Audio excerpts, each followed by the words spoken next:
Welcome back to the Deep Dive, the place where we take those stacks of research, those complicated white papers, those dense source materials, and distill them down to the critical insights you actually need. And today we are undertaking a pretty fundamental revision of reality. We really are. We're moving past that, the Newtonian world of predictable mechanics. Billiard balls hitting each other. Exactly. And we're diving into the rules that govern existence at its most basic level. That's right. Our mission today is to gain a clear, structured, and deep understanding of quantum mechanics, or QM. The physics of the very small. It is the fundamental physical theory describing the behavior of matter and light at the atomic and, well, the subatomic scales. And for you, our listener, we need to immediately get to the core tension here. The universe we see every day, cars, planets, that macroscopic world, is governed by classical physics. And it works beautifully there. It's elegant. It's deterministic. It's so predictive. But the second you zoom in, way past what a normal microscope can see, classical physics it completely fails. It doesn't just fail. It becomes what it always was, an approximation. The source material is very clear on this. Right. Classical mechanics is merely a low-energy, ordinary scale approximation of quantum mechanics. When you get down to the atomic level, the systems are governed by two really shocking non-classical rules. So the first rule is quantization. Quantization, yes. Classically, a property like energy or momentum can have any value, right? Yeah. It's continuous. It's like sliding your hand up a ramp. But in quantum systems, especially what we call bound systems, these properties they're constrained. They have to take on discrete, specific values. You don't get a ramp. You get steps. You get steps, exactly. Oh. And the second rule, which is maybe the most philosophically challenging one, is that hard certainty is just gone. The outcomes of quantum events are often described only by probabilities. We can know the odds, but not the outcome. We can determine the odds perfectly, but we cannot, even in principle, determine what will happen to a single particle. Okay, let's unpack this, starting with the concept that makes everything weird. The unavoidable role of chance. When we talk about how successful quantum mechanics is, we're talking about its ability to model the microscopic world with just incredible accuracy. And that means, what? Electrons, photons. It handles everything from subatomic particles like those up through atoms and even, very complex molecules. Yeah, the source notes something amazing here. It's not just simple hydrogen atoms we're talking about. Not at all. QM has been experimentally verified to hold true for complex molecules that have thousands of atoms. That's a staggering scale for a theory that is so counterintuitive. It really is. But we should be precise about where it applies. We must be. While its principles are, universal, applying the full math of QM to macroscopic systems like a person or the whole universe. That gets messy. It gets very messy. It introduces complexities that push us into speculative territory.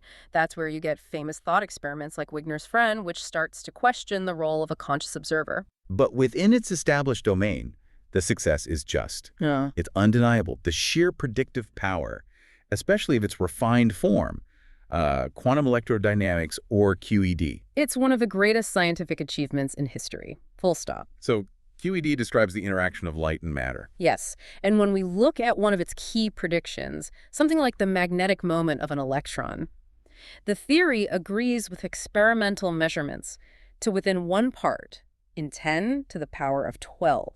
That number is almost impossible to really wrap your head around. It is. For you listening, that's like measuring the distance from New York to Los Angeles and being off by less than the width of a single human hair. The precision is just terrifying. So why does a theory that's rooted in fundamental uncertainty give us such absolute, overwhelming precision? That precision comes from the mathematical framework, which perfectly models the probability distribution of reality. Even if it can't predict the specific outcome of a single event, it knows the distribution perfectly. And this brings us right back to the heart of the weirdness. Probability is a feature, not a bug. Right. In classical physics, if you can't predict where a ball will land, it's just because you didn't measure the starting conditions well enough. Exactly. If you had perfect knowledge, the outcome would be certain. But in QM, even with perfect knowledge of the initial quantum state, the theory typically cannot predict what will happen with certainty. It just gives you the menu of possibilities and their likelihoods. A complete description of them. And this mathematical necessity is all wrapped up in what's called the Born rule, named after Max Born. And the Born rule is the bridge. It's the bridge between the math and the reality we measure. It says that the probability of getting a specific outcome is found by squaring the absolute value of a complex number. The probability amplitude. The probability amplitude. Okay, wait, why a complex number? What does the imaginary part of that amplitude even represent conceptually? That is an excellent question. It really gets to the core of it. Because we only measure real-world probability, right? We do. But remember, complex numbers have a real part and an imaginary part. In QM, the wave function, which holds these amplitudes, is sort of like the amplitude of a physical wave, like a ripple in water. Okay. The imaginary part is what allows the wave function to have a phase and to change over time in a way that describes interference. The waviness lives there. So when you square it. When you square the absolute value, the Born rule, you're essentially discarding that phase information. You're left with only the real positive probability density, the thing you can actually measure. So if we're describing an electron with its wave function, which is spread out all over, the Born rule gives us a probability density function for finding it. That's it. The wave function doesn't say the electron is right here. It says if you look here, you have a 10% chance of finding it. And that's the best it can do. And this probabilistic nature is just beautifully shown by the single most famous demonstration of quantum weirdness. The double slit experiment. Wave-particle duality shown through the double slit experiment. Okay, so let's walk through this setup. You have a coherent source, like a laser, pointed at a plate with two parallel slits in it. And behind that, a screen that records where the light actually lands. Right. So when light or electrons or even whole atoms are fired at the slits, they behave exactly like waves. Meaning the wave function for that one particle passes through both slits at the same time. Both slits simultaneously. These two waves then overlap and interfere with each other, and you get that characteristic interference pattern on the screen. The bright bands and the dark bands. Bright bands where the wave peaks add up, and dark bands where they cancel out. But here's the twist, right? What happens at the screen? Exactly. The light isn't absorbed as some smooth wave. It's absorbed at discrete points, like tiny pellets particles hitting the target. And the wave pattern only shows up over time through the density of where all those individual particles hit. It's as if each particle knows about the entire setup, even if it's traveling all by itself. The paradox gets even deeper when you try to force its hand. When you try to find out which slit it went through, if you put a detector near the slits, The quantum behavior just vanishes. Yeah. Instantly. The particle acts classically. It passes through only one slit. And crucially, the act of getting that position information removes the interference pattern. It just collapses into two simple bands like you were firing tiny cannonballs. The takeaway is that the particle refuses to be both at once. Unobserved, it's a wave in a state of superposition, creating interference. Observed, it collapses instantly into a particle, destroying the interference. And this isn't just a thought experiment. It's been confirmed over and over, showing that reality itself operates on this strange conditional basis. We've established that probability is baked into the recipe of the universe. And that particles have this bizarre wave-particle duality. So now let's explore the direct consequences of that reality, starting with the single most fundamental trade-off that this uncertainty imposes. The uncertainty principle. Formulated by Werner Heisenberg. And it's so often misunderstood. People think it's just a limitation of our instruments. That our measuring tools are just clumsy. Right, but it's so much deeper than that. It states that no matter how you prepare a quantum particle, it is fundamentally impossible to simultaneously have a precise prediction for both its position and its momentum. You just can't know both at once. You can't. And the reason is rooted in the math itself. Position, which we can call the operator x hat, and momentum, p hat, are represented by mathematical constructs called Hermitian operators, and the source points out that these operators just do not commute. And do not commute means the order you measure them in matters. It matters, and you can't measure both precisely at the same time. They are linked by this tiny constant, the reduced Planck constant, the austerity. It ties their uncertainties together. And that mathematical link gives us the famous inequality. The uncertainty in position times the uncertainty in momentum has to be greater than or equal to a specific very small number. The reduced Planck constant divided by 2, it's a zero-sum game. The zero-sum game of the quantum world. It is.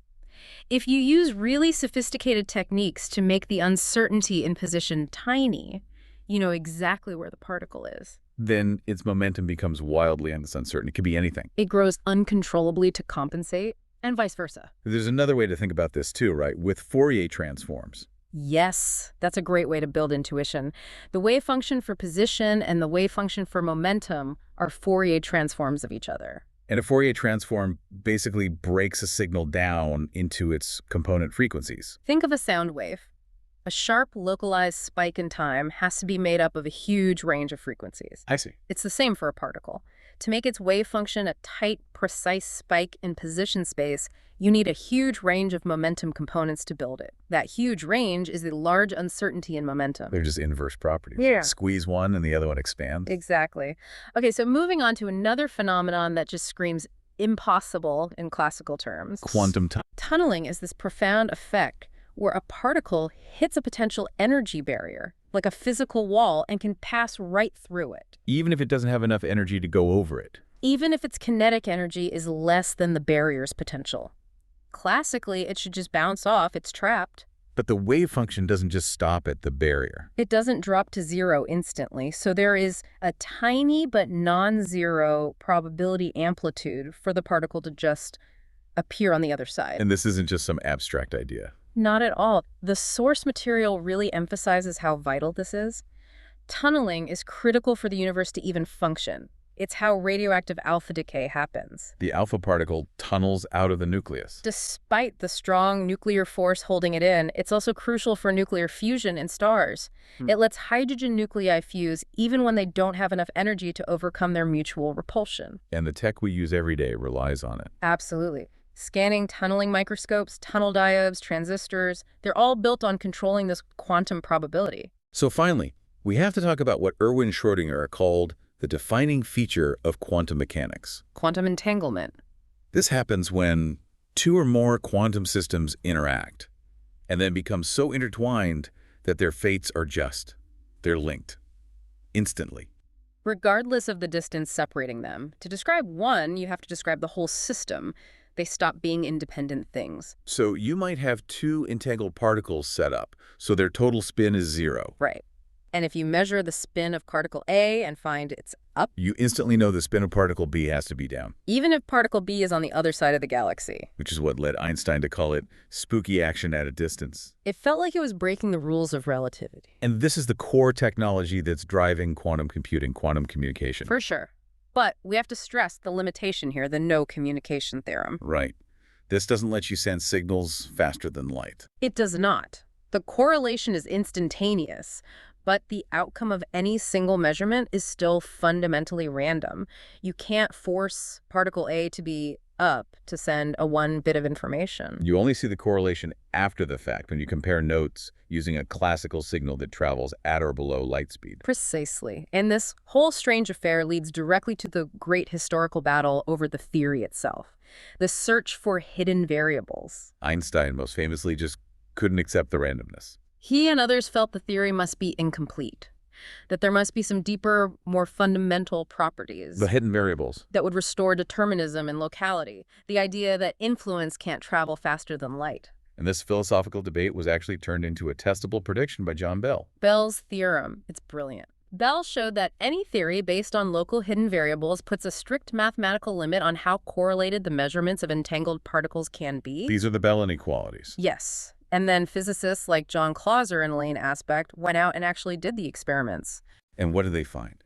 They found that the universe is radically non-classical. Experiment after experiment has shown results that repeatedly and significantly violate the Bell inequalities. So we've falsified those local, classically inspired theories. We have. And the conclusion is profound. The universe, at its most fundamental level, must sacrifice either locality or determinism. We are forced to abandon one. Wow. Okay, before we get into the philosophical fallout of that choice, we need to touch on the mathematical structure that actually produces these wild results. Right. It's the rigor of the framework that gives the theory its incredible predictive power. The language of quantum mechanics is linear algebra. It is, and it operates in this unique conceptual space. So the state of any quantum system, say an electron in an atom, is represented by a vector. We usually call it pxi. And this vector lives in a really abstract space called a complex Hilbert space. To make that approachable, just think of Hilbert space as the arena where all possible states of the system live. The vector is the complete map of the system's potential reality. And all the things we can actually measure, position, energy, spin, are represented by what we call observables. which are basically mathematical operators that act on that state vector. And when you do a measurement, the result is always very constrained. It's never a random value. It's always one of the operator's eigenvalues. Those are the specific, discrete, allowed values, the quantized steps we talked about. Yes. And the probability of getting a specific eigenvalue is, of course, given by the Born rule, which leads us to the great unsolved puzzle. The measurement problem. Before you measure it, the system exists in a superposition of all possible states, all potential realities at once. But the second you look, the state instantly collapses to the single state you measured. This instantaneous probabilistic collapse is the great conceptual sticking point. It's what the Bohr-Einstein debates were all about. Is there a modern take on that? Well, many physicists now think that what looks like a collapse is actually an effect called quantum decoherence. Okay, what's that? It's when the quantum system gets entangled with its macroscopic environment, the measuring device, the air, the light. It effectively loses its distinct quantum properties and just blends in. That's why we don't see quantum effects on, a basketball. Exactly. But regardless of the measurement problem, the evolution of the state between measurements is perfectly handled. The Schrödinger equation. Partial frac suit, where H, the Hamiltonian, is basically the total energy of the system. And what's so crucial here is that this evolution is perfectly deterministic. Wait, deterministic? Completely.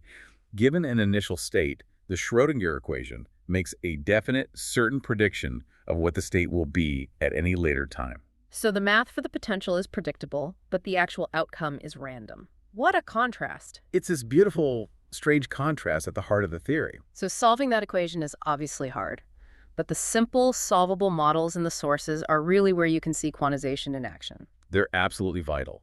Let's start with the simplest, the particle in a box. A particle trapped inside a one-dimensional box with infinite walls. It can't get out. Right. And that simple constraint that the wave function has to be zero at the walls forces the particle's energy to be restricted to only discrete specific values. Energy level 1, level 2, level 3, and so on. Nothing in between. It's the clearest possible demonstration that just confining a particle in space leads directly to the quantization of its energy. Okay, what about a more realistic system? The quantum harmonic oscillator?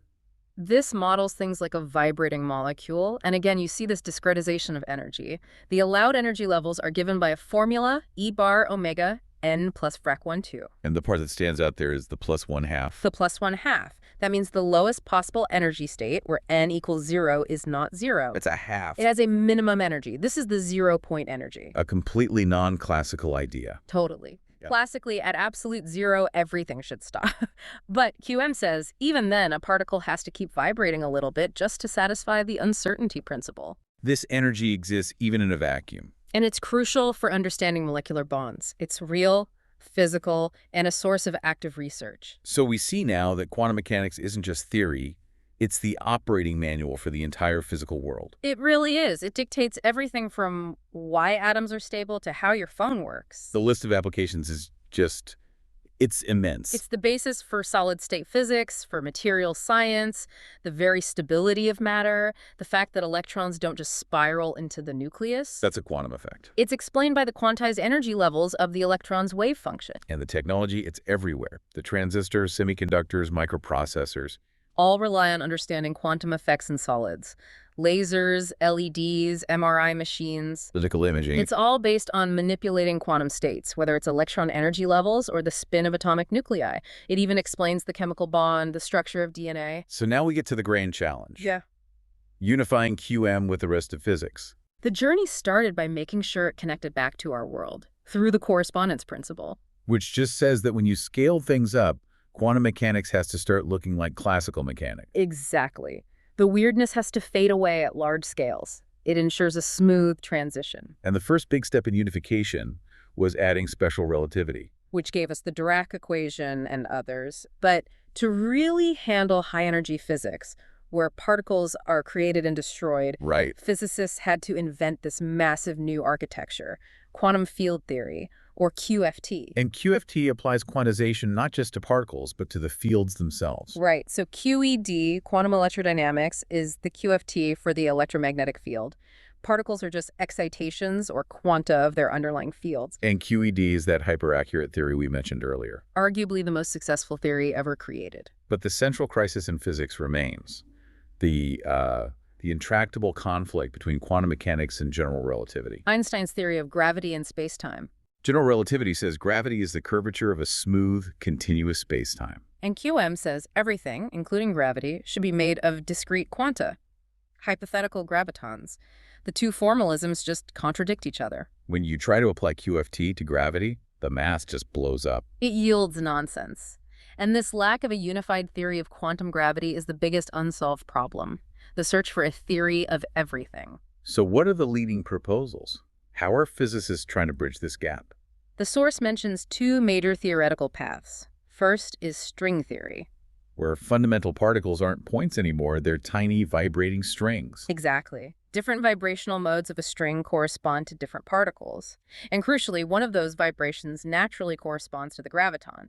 It includes a quantum theory of gravity from the start. And the second idea is loop quantum gravity, or LQG. LQG tries to quantize general relativity directly. It says that space itself is not a smooth sheet, it's more like a finely woven cloth. Made of fundamental loops. Finite loops called spin networks.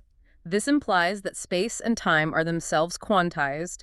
They exist in discrete chunks at the tiniest possible scale, the Planck length. So even with all this mathematical power, the philosophical questions are still wide open. The source stresses there's no consensus on what the theory actually means. That lack of consensus is profound.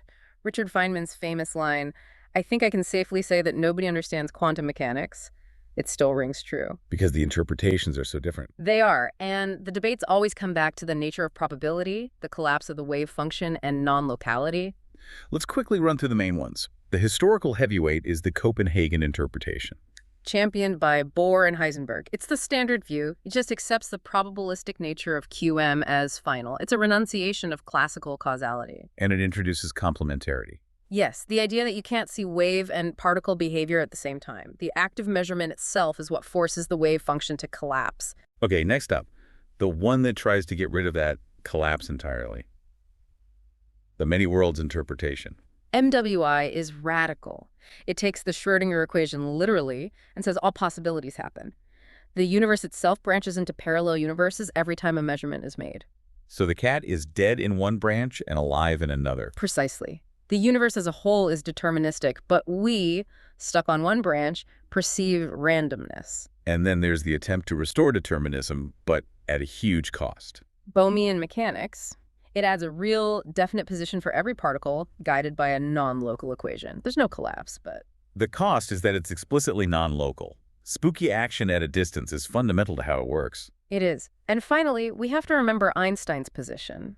He wasn't just a critic. He was a founder who felt the theory was valid, but incomplete. Like thermodynamics is to statistical mechanics. Exactly. He thought there was a deeper deterministic layer we just hadn't found yet.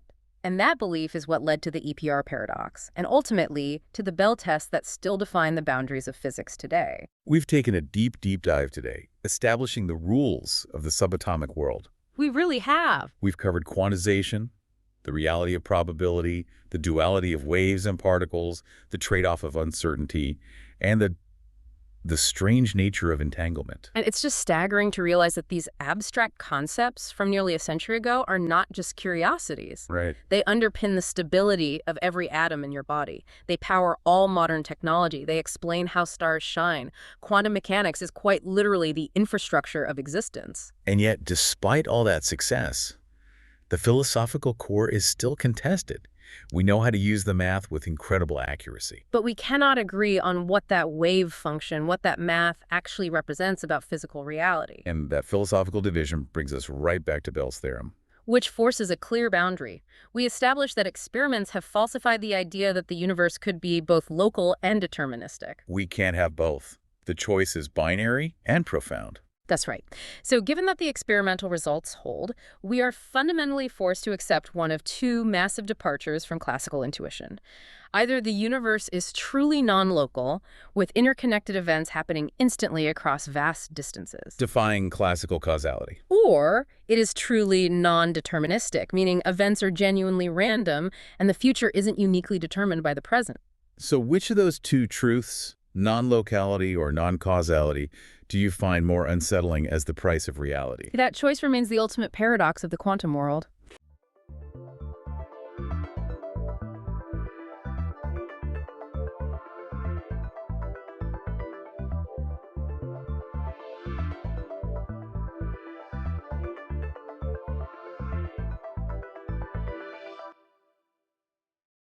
You know, it's almost impossible to truly grasp the paranoid shifting world of the early Roman Empire, that crucial half-century between, say, the death of Augustus and the collapse of Nero. It's so murky. Right. And most of what we think we know about those first Caesars comes filtered through one single monumental source. Exactly. We're talking about that period from AD 14 when Augustus dies, right through to, well, the madness of Nero's later years around AD 68. It is. It's a historical minefield of spin and outright fabrication. But we have this one incredible flashlight aimed directly at the heart of the imperial court. We do. The Annals of the Roman historian and senator Tacitus. And today we are skipping the library and going straight to the core. We are taking a deep dive into Tacitus's final, and I think we can both agree, his greatest work, a text that the historian Ronald Meller called the pinnacle of Roman historical writing. It absolutely is. So our mission is to pull out the crucial insights that have shaped our entire view of these figures, Tiberius, Claudius, Nero, and to understand not just what happened, but how Tacitus, a man deep inside the Roman political elite, chose to frame it all for us. And that's what gives him such unique authority, his position. Mm-hmm. He wasn't some scholar writing centuries later. He wasn't an outsider. He was a Roman senator himself. Mm-hmm. He was operating within that system, decades after the events, but he understood the mechanics of it.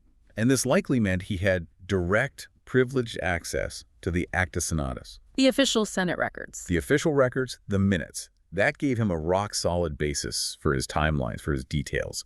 This is, the ancient equivalent of having classified government documents fall into your lap. That detail is so important. It just elevates his story above, simple court gossip, even when he layers his own famously cynical take on top of it. Right.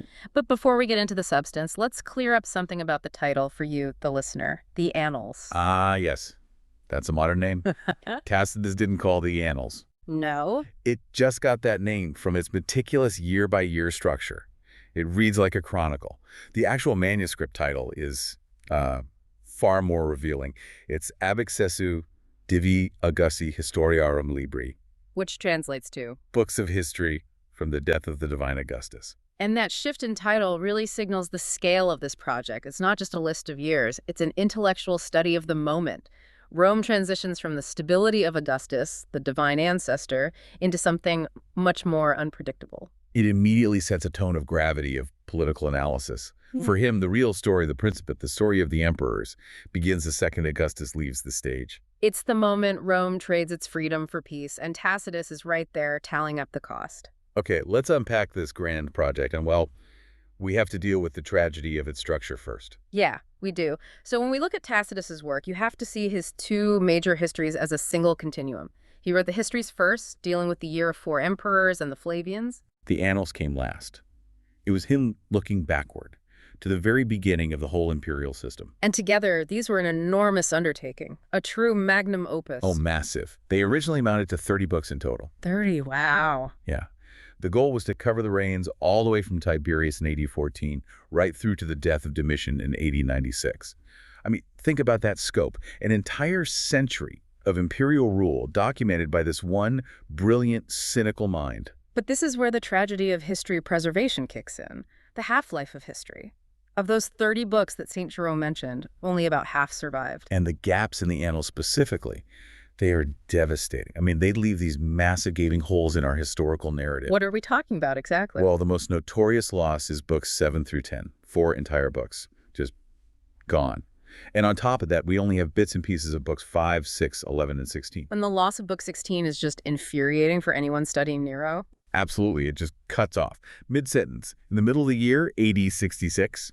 So we completely lose Tacitus's account of the final 2 most chaotic years of Nero's reign, his breakdown, his enforced suicide. Gone. We lose his unique senatorial perspective on that ultimate imperial collapse. It's the worst kind of historical cliffhanger. You're watching this incredible drama unfold, and then The text just stops right before the climax. And it forces us to lean on sources like Suetonius. Who is more about the scandalous anecdotes than the deep political analysis? Exactly. We get the gossip, but we lose Tacitus's sober, critical account. It just vanished. But even with what's missing, we can still see the brilliance in how he structured it. Let's break that down, because it really shows his intent. It's very deliberate. You can see how he allocated his attention. We start with Tiberius right after Augustus. And he gets a lot of space. 6 books. Yeah. Nearly a third of the whole project. And even here, the structure is telling. Those 6 books are neatly divided into 2 sets of 3. And that division mirrors a political shift. A huge one. It basically chronicles the end of Tiberius's public life and the start of his isolated tyranny. The first 3 books are the early years, when he's still trying to manage the Senate, keep up the Augustan facade. Okay. The second 3 books, starting around book 4, that's when he retreats from Rome to places like Capri. And you see the rise of his treacherous right-hand man, Sejanus. It's Tacitus saying, here's the functional emperor, now here's the paranoid tyrant. And then we hit the section on Caligula and Claudius, and this is the historical dark zone. It really is. That massive gap. Books 7 through 10, completely gone. Think what we lose there? The end of Tiberius's reign, the entire reign of Caligula, all that legendary madness, and the start of Claudius's rule. So we're left without Tacitus's measured, cynical take on what drove Caligula's madness. We just get the caricature from other sources. Precisely. The master analyst of power never gets to dissect him for us. What we do have, books 11 and 12, pick up the story with Claudius right around the time of the treachery of his wife, Messalina. Right through to his death. Right through to his possibly poisoned death. And then finally we get to Nero. The infamous Nero. He gets the final 4 surviving books, starting in AD 54 when he took the throne, and as we said, stopping dead in AD 66. So this whole structure, 6 books for Tiberius's transition, 6 for the chaos of Caligula and Claudius, 4 for Nero's destruction. It shows how committed he was to analyzing the decay of the system. The structure tells us what he covered, but it's the way he wrote, that deep, cynical tone that really defines the work. Let's pivot to that now, to his style and his underlying thesis. You're right. The Annals is so much more than a timeline. It's a political treatise. And a deeply critical, almost pessimistic one. He had a complicated view of the whole system, didn't he? Very, very nuanced. I mean, he was a senator, part of the old guard, but he wasn't naive. He knew the reality of the situation. So what was his core take on the emperors? Was he for or against? Well, his core thesis basically acknowledged that the Principate was necessary. He says Augustus gave and warranted peace after decades of bloody civil war. You have to remember the context. Exactly. Nobody wanted to go back to the bloodbath of the late Republic. So in that sense, the emperor was a necessary evil for stability. That's the pragmatic side of his brain. But then the senatorial emotional side kicks in and he pivots straight to the dark side. Precisely. That's the contradiction. The Principate might have been necessary for security, but for Tacitus, its history was the history of the end of political freedom, especially for his own class, the senatorial aristocracy. He is just. He is brutal about his fellow senators. He doesn't let them off the hook at all. He paints them as complicit in their own demise. He describes the aristocracy as morally decadent, corrupt, and servile towards the emperor. He talks about how they competed not to give the best speech, but to deliver the most flowery, over-the-top flattery. So it wasn't just that the emperors took power. The Senate just handed it to them. Eagerly. They lost their backbone. And that's really what he's documenting. The process where real political debate gets replaced by competitive submission. And this context really explains his writing method, what we call the art of portraiture. So this is less about simple biography and more like forensic psychology. I think that's a great way to put it. He really refines this style in the Annals. He doesn't just give you a bio of an emperor in chapter 1. He paints them indirectly, progressively. How so? He uses these subtle observations, these devastating one-liners, and incidents that accumulate over multiple books to fill in the dark details of a ruler's character. And his portrait of Tiberius is the masterclass in this, right? The slow-motion psychological decline. It is masterful. Tiberius is shown as someone who had once been a great man, a capable general, a good administrator, but his character is just slowly eaten away by the paranoia of absolute power. The portrait is built over 6 books, showing his withdrawal, his paranoia, his ultimate descent into tyranny. It's a tragedy of character. But he doesn't give Nero that same treatment. There's no sense of a tragic fall with Nero. No, because Tacitus doesn't grant him the dignity of a fall. For Tacitus, Nero is simply despicable from the get-go. He's shallow, cruel, an amateur actor in imperial purple. Tiberius was a tyrant who had a flicker of former greatness. Nero's wickedness is just inherent. That brings up a really interesting point about resistance. This was the era of the Stoics, of these noble suicides as a form of protest. Yes, the exodus illustrium virorum, the end of the illustrious men. For many educated Romans, this was the final, definitive act of political protest, a way of refusing to legitimize a tyrannical system. It was a statement. It was a grand philosophical statement. But Tacitus, the pragmatist, was actually opposed to this. Why? Wouldn't he see that as an honorable way out? He criticized those who chose what he called useless martyrdom through vain suicides. He seems to argue that it was better to survive, to stay in the system and try to exert some influence, rather than make a grand theatrical gesture that achieved nothing practical. It really speaks to his pragmatism. So if Tacitus is documenting this dark side through these complex portraits, let's use the actual events he recorded to illustrate these themes of tyranny and decline. This can be the listener's guide to the turmoil of the first century, all through his critical lens. Okay, we start with the Tiberius years.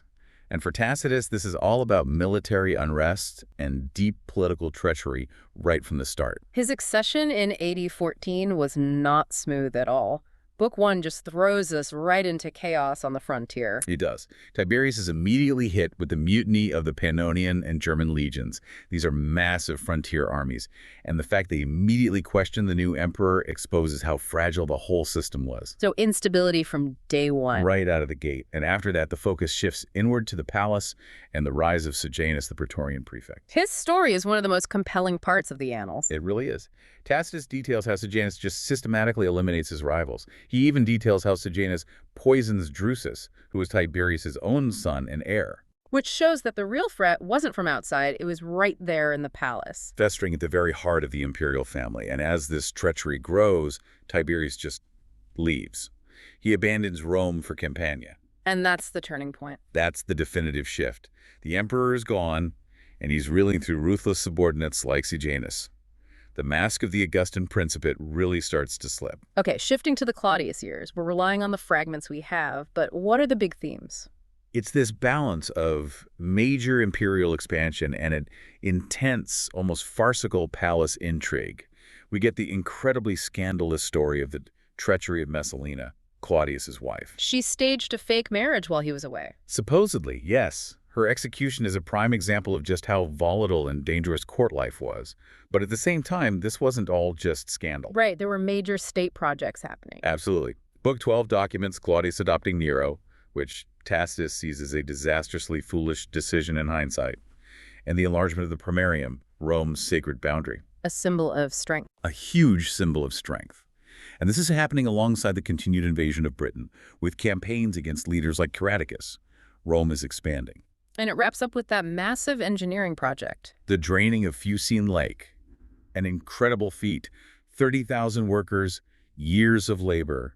It's a reminder that even while Claudius was being consumed by domestic chaos, the imperial machine was still capable of these huge undertakings. And that brings us to the Nero years. Madness, cruelty, and disaster. This is the part of the Annals everyone knows. And Tacitus makes sure Nero's reputation is well-deserved.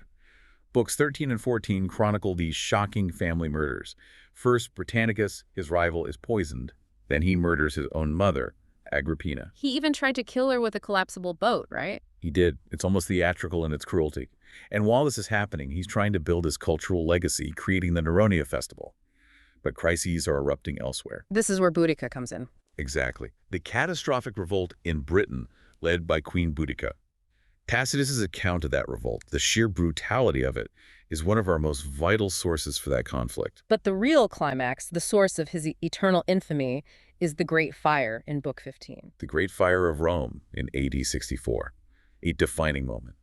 And Tacitus gives us the essential account. He details the devastation and, importantly, his own skepticism about the rumors that Nero started it. So, if Tacitus himself is skeptical, how can we trust his account? Isn't there a risk this is just more anti-emperor propaganda? That's a critical question. Tacitus is definitely biased, but his genius is in his nuance. He says he doesn't believe Nero was playing the liar, but he immediately pivots to Nero's actions after the fire, which were a political disaster. And what disaster are we talking about here? The scapegoating of the Christians. Tacitus's text gives us one of the earliest non-Christian references to this group. He describes in horrific detail how they were tortured, dressed in animal skins and torn apart by dogs, or set on fire to light up the imperial gardens. So Nero used them to deflect blame. Exactly. He used a despised, marginal group as a political shield. And right after that comes the Pythonian conspiracy. A failed plot to overthrow him. A massive but failed plot, which leads to this devastating wave of executions and forced suicides. And as the Annals cuts off in Book 16, Nero's paranoia is targeting his intellectual opponents, the Stoics. The last thing we read is him plotting against philosophers. Yes. The work stops right as the terror intensifies, leaving us with this image of a government completely consumed by paranoia. It's an undeniable narrative of corruption and tyranny. Given how powerful the Annals is, you assume it was always accepted as Tacitus's work. But its journey through time is a whole other story. It really is. Yeah. Here's where we get to the surprising part. For a long time, there were these persistent, sometimes radical challenges to its authorship. Starting when? Well, you had thinkers like Voltaire back in the 18th century questioning his historical standards. And Voltaire's criticism sort of opened the door for others. Paved the way for an even more radical idea, the forgery claim. This was the extreme hypothesis, as scholars call it, put forward by guys like John Wilson Ross in 1878 and Polydore Hochart in 1890. Wait, what did they propose? That the entire thing was a modern hoax? Essentially, yes. They claimed the whole of the surviving annals was a clever fake, forged by the famous Italian scholar Poggio Bracciolini during the Renaissance. That's astonishing, suggesting one of our most critical sources on Rome is a Renaissance invention. But modern scholars completely dismiss this. Completely, and the evidence that disproves it is compelling. This is the aha moment for you, the listener. So what's the proof? It all comes down to the provenance of the manuscripts, where they were found and when. The two halves of the annals were discovered at different times at different places, and crucially, we have proof they were being used before Bracciolini, the supposed forger, was even born. Okay, let's start with the second half, books 11-16. That section was likely discovered much earlier at the monastery of Monte Cassino in Italy, and we know for a fact that Giovanni Boccaccio used it. The author of the Decameron. The very same. Boccaccio lived from 1313 to 1375, decades before Bracciolini. So how do we know for sure he used it? This is the definitive knockout punch. Around 1374, Boccaccio wrote his Commento di Dante. In it, he gives a detailed account of the death of the philosopher Seneca. That account is drawn directly from Annals, Book 15. So Bracciolini couldn't have forged a text that was already being quoted a generation before he was working. He simply couldn't have. And then there's the second piece of evidence, the other half of the book. Books 1-6. Exactly. Yeah. While the second half came from Italy, the first half was found much later, in 1508, at Corvey Abbey, deep in Germany. So a forger would have had to plant perfect, fragmented fakes hundreds of miles apart to be found 150 years apart by different people. It's impossible. The two manuscript streams, separated by geography and time, fit together perfectly. It confirms they were both genuine surviving parts of the original. That story of survival is incredible, but let's bring it forward. Why does this ancient, fragmented, cynical history still resonate so deeply today? Because its themes, the corrosion of power, the failure of the elite, the psychology of a tyrant, they're timeless.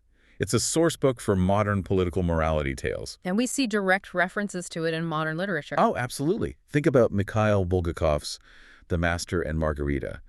The Annals is referenced specifically about the mention of the crucifixion of Jesus Christ.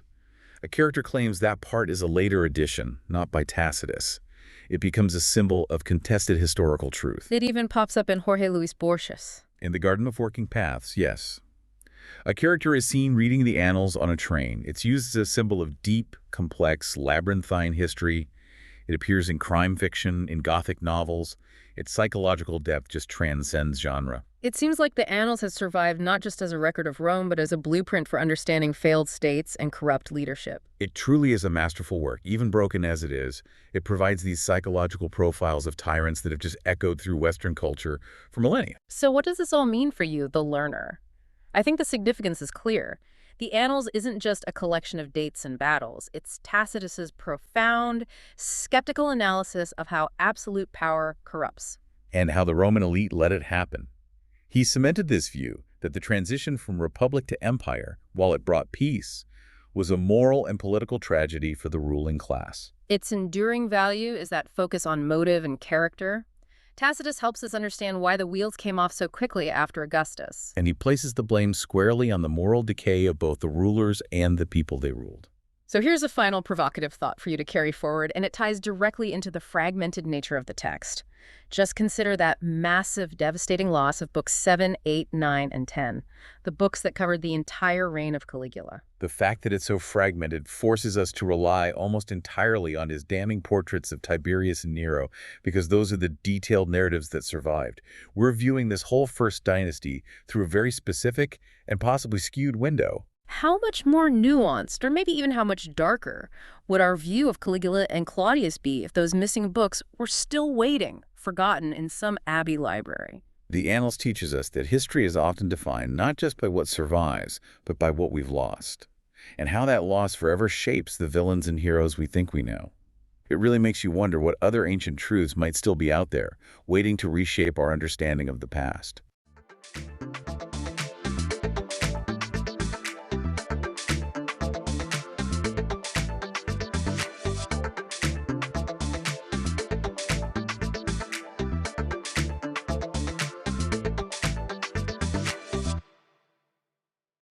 Welcome to The Deep Dive, the place where we take the world's most influential, sometimes impenetrable, organizations and turn their history, their structure, and their internal conflicts into genuinely surprising and actionable knowledge for you.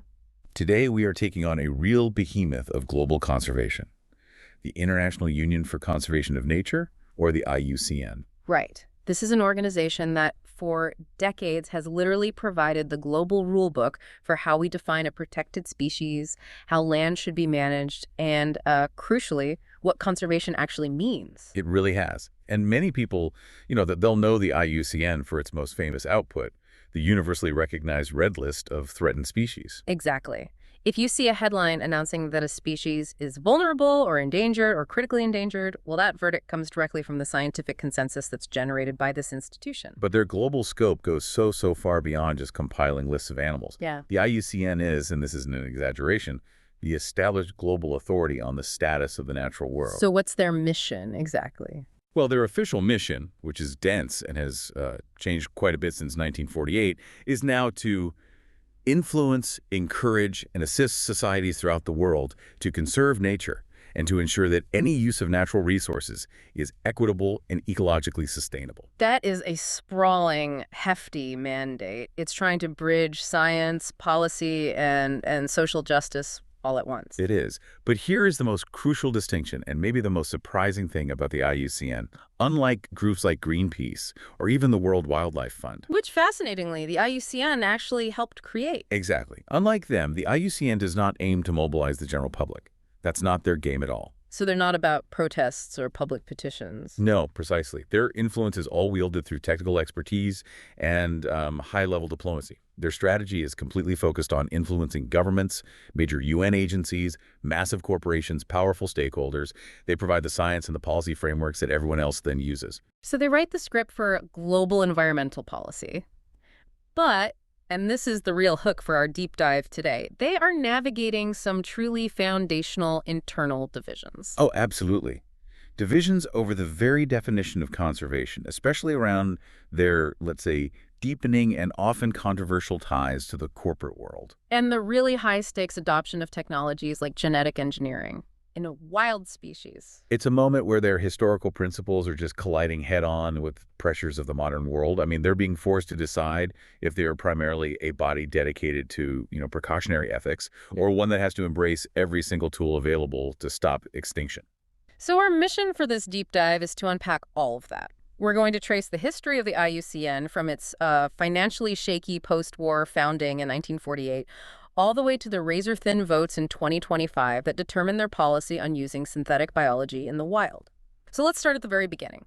The genesis of this massive global organization. It was established October 5, 1948 in Fontainebleau, France. And what's really notable is that it wasn't founded by, grassroots conservationists. This was a very formal post-war effort.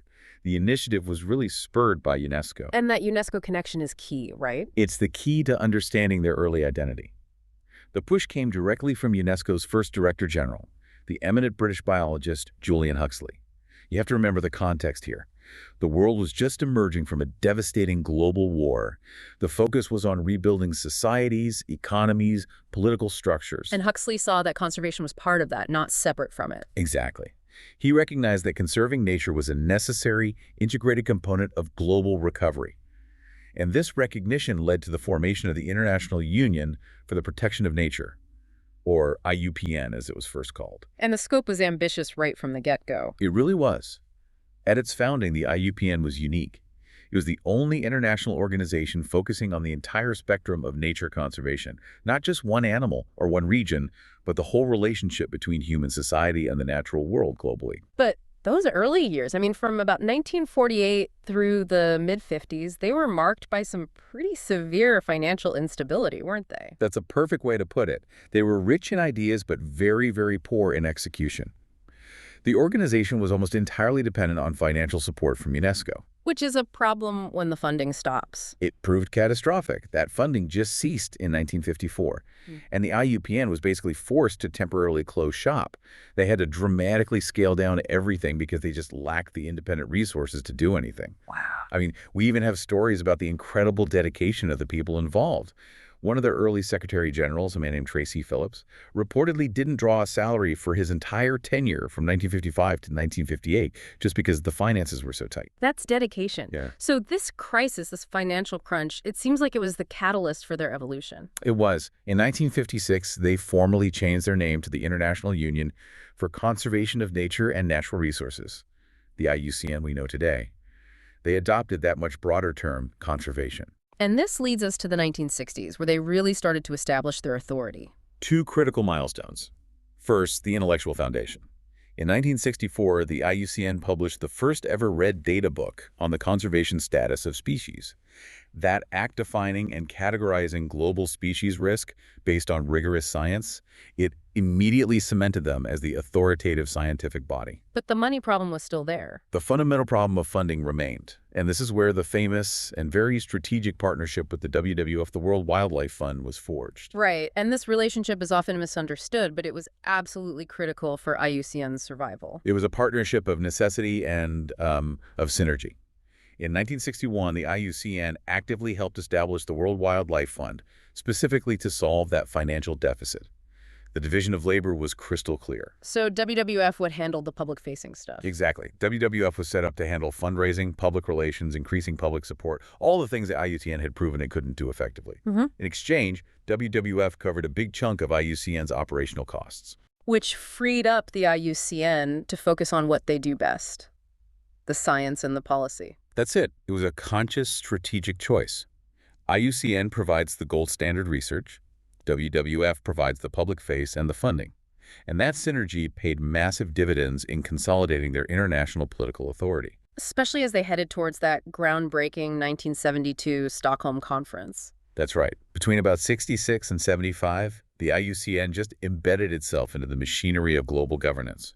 A key move was successfully lobbying the UN General Assembly for Resolution 1296 in 1968. And what did that do? It created the formal consultative status for non-governmental organizations. This was a huge diplomatic breakthrough for the whole NGO sector, and the IUCN was a primary beneficiary. So they were no longer just observers, they were at the table. They were invited to the table to help draft and implement major global treaties. Their fingerprints are everywhere after the 1972 Stockholm Conference. Okay, give us the key examples. Well, take the World Heritage Convention of 1972. The IUCN co-drafted this with UNESCO, and crucially, it remains the official advisory body on nature. So when a government wants to nominate a natural site, like the Galapagos or the Serengeti, for World Heritage status... It's the IUCN that does the scientific evaluation. Exactly. Then there's CITES, the Convention on International Trade in Endangered Species. The one that regulates the multi-billion-dollar wildlife trade? Right. CITES came into force in 1974. IUCN was a signatory party, and the CITES Secretariat was originally housed within the IUCN's offices. And finally, the Ramsar Convention on Wetlands, which came into force in 75.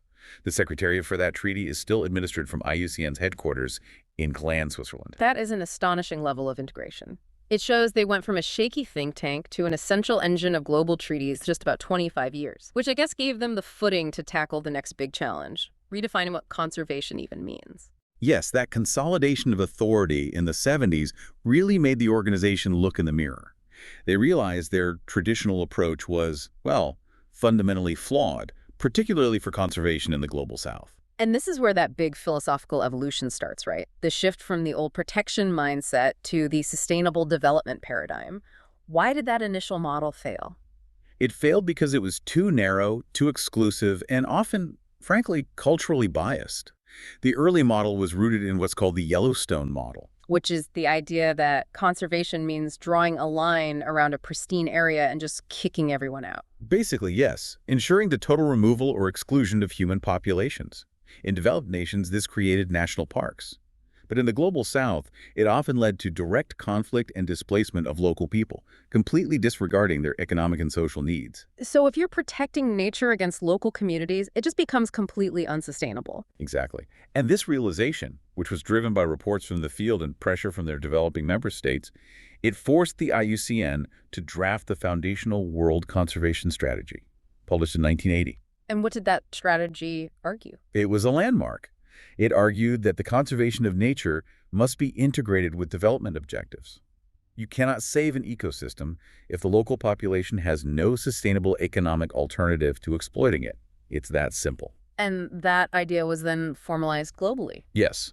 When the UN General Assembly adopted the World Charter for Nature in 1982, a document that was mostly prepared by the IUCN.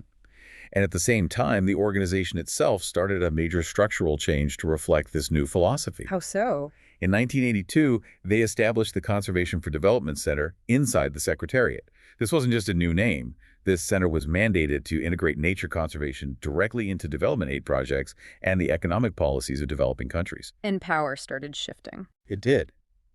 Power began shifting away from the historically dominant, largely Western volunteer commissions and more toward the professional staff who are actually working in the field. So we see this decentralization. Management moves out to the regional and country offices. They now have offices in over 50 countries, so strategies are being managed on the ground. And the whole thing culminates in 1994, when the IUCN mission statement was officially redrafted.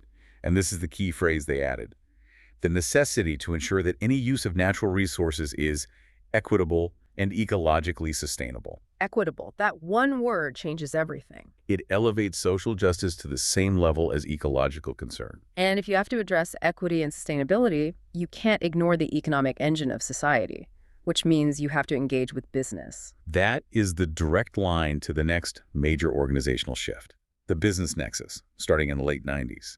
The IUCN's own members passed a pivotal resolution in 1996 urging the expansion of dialogue and productive relationships with the private sector. So the goal was to influence business practices from the inside, rather than just condemn them from the outside. Exactly. And that led to the Global Business and Biodiversity Program, or BBP, in 2003.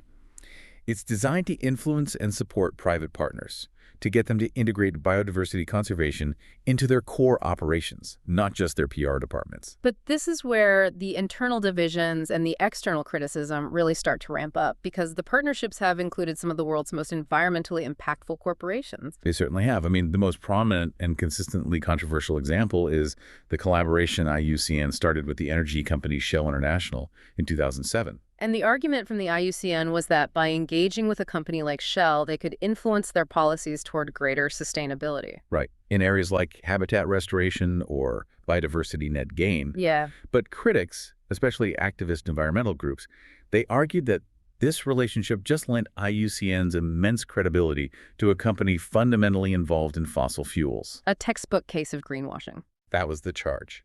And that criticism was amplified by other partnerships, like the one with Coca-Cola in Vietnam. They collaborated on launching what were called Coca-Cola-focused community centers, supposedly aimed at water stewardship. But critics pointed out the contradiction there. The inherent contradiction, yes. A company that relies on massive water withdrawal, often in stressed areas, can't really be water neutral. The fear was that the partnership risked sanitizing a corporate image without achieving real systemic ecological change. It's a real balancing act. But moving on from the controversies, after 2009, the IUCN started championing another major conceptual framework: nature-based solutions, or NBS. NBS is essentially the strategic outcome of that whole sustainable development shift. It's the explicit recognition that healthy, functioning ecosystems provide necessary services that address major societal challenges. Give us a concrete example. Okay, so if a coastal city is facing rising sea levels and more intense storms, the conventional engineering solution might be to build a huge, expensive concrete seawall. The nature-based solution approach says, wait, let's look at the ecosystem. So that might mean restoring coastal mangroves or revitalizing coral reefs. These are living systems that provide highly effective coastal defense. They mitigate erosion, they sequester carbon, and they improve biodiversity all at the same time. And the IUCN formally cemented this concept at the 2016 World Conservation Congress. They did. The members officially agreed on the definition of NBS, making it a cornerstone of modern IUCN policy. It really signifies their commitment to these integrated, holistic solutions. Okay, so we've tracked the history and the philosophical evolution. Now we need to understand how the IUCN actually turns this philosophy into global action. Because its structure is so unique, it's not quite an NGO, not quite a governmental body, it's a hybrid. That hybrid structure is their secret weapon. It gives them unparalleled influence. IUCN's membership is a dynamic combination of over 1,400 entities spread across more than 170 countries, and that membership includes sovereign states. So countries themselves? Countries, yes, and government agencies, like environmental protection departments, major international NGOs, and thousands of national NGOs. It's like a conservation parliament. So when a country or a big group like the Nature Conservancy wants to shape the global agenda, they become an IUCN member and they get a vote. Exactly. And that vote is cast at the World Conservation Congress, which meets every 4 years. That's where they elect the council, approve the work program, and most importantly, they debate and vote on resolutions that effectively set the global agenda. And that membership has even expanded recently to be more equitable, right? Yes. New categories were created for indigenous peoples organizations in 2016 and for subnational governments like states or provinces in 2021. But the real power behind the organization is the Secretariat and this massive network of volunteer experts in the commissions. Right. The Secretariat has over 900 full-time staff worldwide handling the day-to-day operations. But the volunteer network, that's the engine room of their scientific authority. We're talking about 16,000 scientists and experts participating voluntarily. That's an army of expertise that no single government could possibly replicate. And they're organized into these commissions where the scientific know-how is assessed, peer-reviewed, and then translated into policy advice. Let's touch on the 3 most influential ones. First, the most famous, the Species Survival Commission, SSC. The SSC is the technical arm for species conservation. They prepare detailed species action plans, and most famously, they produce the IUCN Red List of threatened species. They're the ones who assess the risk of extinction based on rigorous standardized criteria. So they decide if a species is vulnerable, endangered, or critically endangered. Then you have the World Commission on Protected Areas, WCPA. This is about place, not just species. Exactly. The WCPA is essential because they manage the global system of IUCN protected area categories. When a country designates a national park, they're often using IUCN categories, Category 1, Category 2, and so on. So they influence how reserves are set up and run all over the world. And then, reflecting that social and economic shift we talked about, there's the Commission on Environmental, Economic, and Social Policy, CESP. The CESP is the policy bridge. Their focus is explicitly on the economic and social factors needed for conservation. They make sure the ecological plans are feasible and equitable. They're the ones who embody that equitable mandate. And the organization is responsive. They just added a Climate Crisis Commission in 2021, which shows they can adapt pretty quickly. They can. And their outputs go way beyond the species red list. They also produce the IUCN Red List of Ecosystems, which does the same thing for, forests, wetlands, and so on. And finally, they don't just list what should be protected. They rate how well we're actually doing it with the Green List of protected and conserved areas. Right. The Green List is a global standard for quality. Right. It determines if a protected area is being effectively and equitably managed. It's a quality assurance mechanism for conservation on the ground, further cementing the IUCN as the ultimate standard setter for both the science and the management. So now that we understand the immense scope and power of the IUCN, we have to turn to the flip side of that power, the criticism.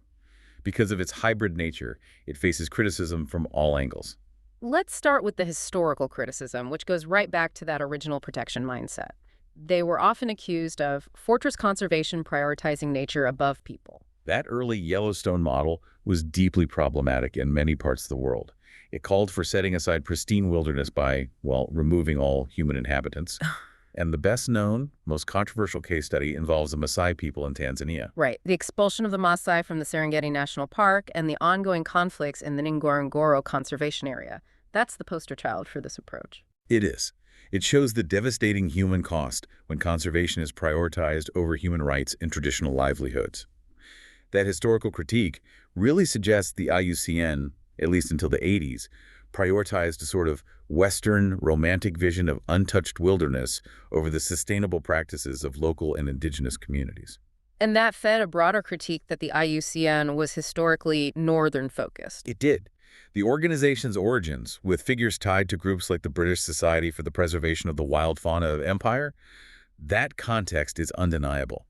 Critics argued that the early aim was sometimes framed to protect species against indigenous hunting, maybe to safeguard sport hunting opportunities for Europeans. And while the organization has diversified dramatically since then, that feeling that the agenda was being sent far away from the regions most affected, that lingered. It did.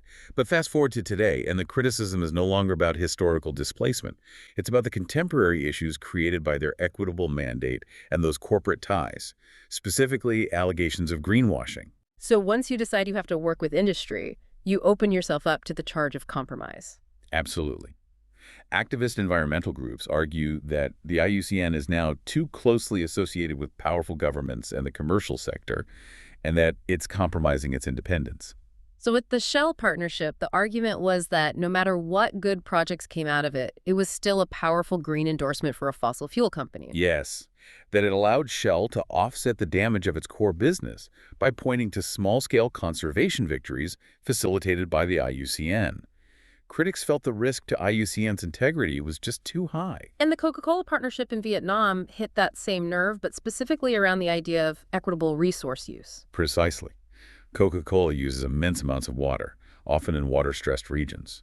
Critics argue that even if the partnership resulted in community centers focused on water stewardship, it fundamentally masked the company's larger negative impact on local water security. It failed the test of true sustainability and equity. It's clear the organization is in the crosshairs, but all of these controversies, historical and modern, they seem to have coalesced into one single high-stakes showdown that defines their direction today. The synthetic biology showdown of 2025. This is the definitive turning point. In October 2025, the IUCN World Conservation Congress in Abu Dhabi became the global battleground for whether high-tech, man-made intervention has a legitimate role in conservation. The debate was about genetic engineering. Why did this specific technology trigger such a fierce fight? Well, synthetic biology in this context means engineering wild species. For example, creating a genetically modified coral that's resistant to heat stress, or an engineered fungus that only targets invasive pests. So for critics, this is a dangerous move. It sacrifices the precautionary principle for high-risk tech fixes. But for proponents, it's the only viable option left in a world facing accelerating climate change and habitat collapse. And the debate came down to two competing motions. Okay, what were they? First, we had Motion 133. This was backed by those who favored caution. It proposed a sweeping precautionary pause on the genetic engineering of wild species. They argued the long-term consequences are unknown and potentially irreversible, so we needed to halt everything. And on the other side? On the other side was Motion 087. This represented the pragmatists. Instead of a blanket pause, it advocated for a structured framework allowing the case-by-case evaluation of genetic technologies. They argued these tools are necessary to save species from threats that traditional conservation can no longer handle. The stakes were huge for the future of conservation, and the result was breathtakingly close. It was a democratic knife edge. Motion 133, the one calling for the precautionary pause, was defeated by a margin of a single vote. One vote. One vote prevented the IUCN from adopting a position of caution against genetic technologies. And immediately after that, Motion 087, the one to embrace the policy framework, was adopted with a significant majority. Wow. So the implication is? The implication is clear. The IUCN, the global standard setter, now has an official policy framework that accepts genetic engineering as a potential tool in the conservation arsenal. Conservation policy has moved decisively into the realm of high-tech intervention. And the reaction from critics was probably severe. Immediate and severe. They characterize it as a huge victory for biotech lobbyists and a betrayal of conservation's first principles, the idea that nature should be protected, not engineered. But for proponents, the vote was a necessary and responsible recognition that a science-driven body has to adapt. It's a turning point that will redefine the organization for the next century. So this deep dive has really revealed an organization defined by dynamic and often contentious evolution. It started as the small, financially precarious post-war protection union. And it's grown into this massive, structurally complex global organization that has successfully integrated sustainable development, business engagement, and now high-stakes genetic engineering right into its mission. And we can't overlook the sheer success of their standard-setting role. I mean, when we look at global conservation metrics, we're looking at IUCN's influence. Their reports show measurable progress. A 2014 report confirmed the world had established 209,000 conservation reserves, covering 15.4% of the total land area. Which put the world on track to meet the 17% protection goal set back in 2010. So what does this all mean for you, the learner tracking global policy and ethics? It means that every major conservation decision from which species gets immediate attention to how a national park is run, it all flows from the authoritative framework defined by this one institution. Their World Conservation Congress doesn't just discuss the environmental agenda, it literally sets it. But the key to their mission, the thing that makes them this continuous target for criticism, remains their commitment to ensuring that the use of natural resources is equitable and ecologically sustainable. And that brings us to our final provocative thought. The IUCN has now established a policy framework that embraces synthetic biology, a technology that's inherently high-stakes, expensive, and deeply linked to powerful corporate and scientific interests. So, if the historical mistake of the Yellowstone model was prioritizing nature over the needs of local communities, what measures will prevent this new high-tech model from repeating that exact same error? That's the critical challenge for them now, ensuring that the high-tech, business-linked future of synthetic biology remains truly equitable. How do you guarantee that decisions involving advanced genetic modification don't just favor elite scientific solutions and corporate profits over the sovereignty, knowledge, and needs of those very same local communities whose cooperation is essential? What new ethical red lists focus on socioeconomic impact need to be created alongside the red list of threatened species? That tension between powerful, expensive technology and equitable application, that is the ethical tightrope that will define the IUCN's legitimacy and success for the foreseeable future. Thank you for joining us for this deep dive into the International Union for Conservation of Nature. We'll see you next time.